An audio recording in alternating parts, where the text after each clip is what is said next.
Do you need a Samsung TV vs Sony TV? If you're looking for a new TV, then you're probably weighing up the options between these two brands. But how do you decide which one is right for you? Both Samsung and Sony make excellent TV. Each of these brands feature in our Best TV Guide, as well as in our pick of the best gaming TV and best 4K TV you can buy today. These differences include the premium technologies they are pushing, like OLED vs QLED, how their TV sets generate sound, what format support you'll find, their processing strengths more.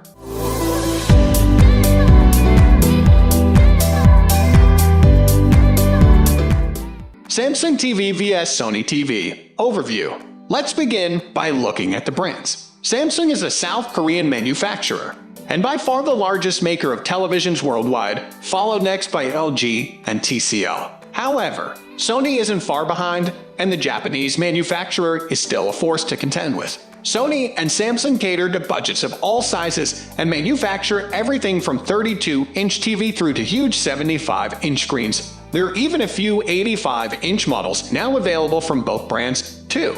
They sell televisions globally, with presences in both the UK and US, unlike Panasonic or Philips, brands which don't have licenses in North America. Sony and Samsung are also fighting over territory in the highly competitive smartphone market, both manufacturing Android phones. We won't be comparing their handsets in this guide, but watch our separate guides video for the best Sony phones or best Samsung phones if you're interested. Samsung TV vs Sony TV features. Both brands use different operating systems to run their smart TV. Samsung goes with the Tizen OS Smart platform for the majority of its new TV. We've found Tizen to be fast to navigate and generally uncluttered. There's a constantly refreshing recent box that enables you to keep track of your most used apps, too. Overall, Tizen brings you a pretty competent experience, though the universal search function isn't as accomplished as LG WebOS platform.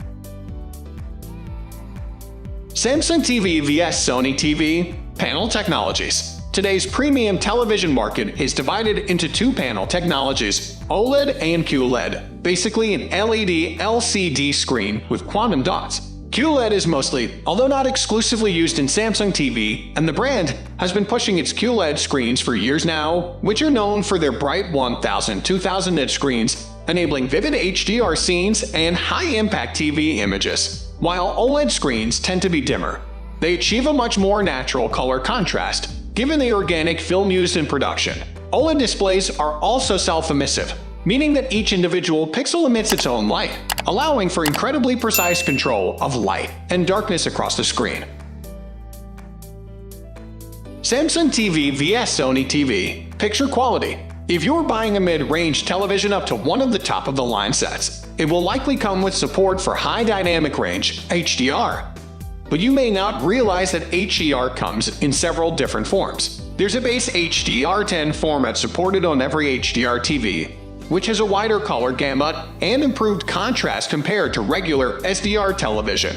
Most TV content these days is still in SDR, but more movies, shows, and programs are made in HDR every year. But beyond that are two HDR formats that add dynamic metadata to improve TV images by altering the TV picture settings depending on the scene you're watching and the kinds of images on screen.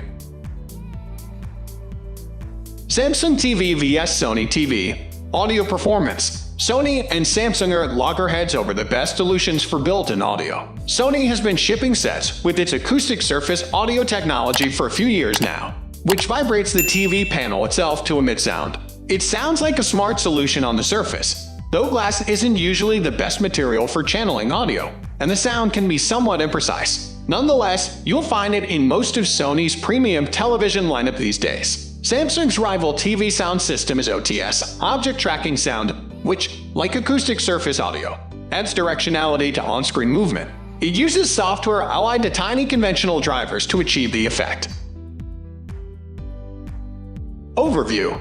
Both Sony and Samsung are capable mainstream TV makers, and you're unlikely to get screwed over by a purchase from one or the other. Both brands have unveiled many promising new features and devices in 2022 so far, like the truly next-generation Sony A95 QD OLED TV, the first QD OLED unveiled by a major manufacturer, beating other giants like Samsung and LG to the punch. Whereas Samsung's 2022 Neo QLED TV with mini LED are on their way, Samsung's smaller micro LED TV, and the long-rumored Samsung QD OLED that will hit the market sometime this year. Most of our complaints for Sony and Samsung's premiums sets gear around format support. The picture quality is generally brilliant either way, and if you're committed to Dolby Vision or HDR10 Plus as an HDR format, that may well make your decision for you. We are almost wrapping up. These are the common differences between these two. Hope you like this video. Please comment, share, and subscribe to this channel for more videos.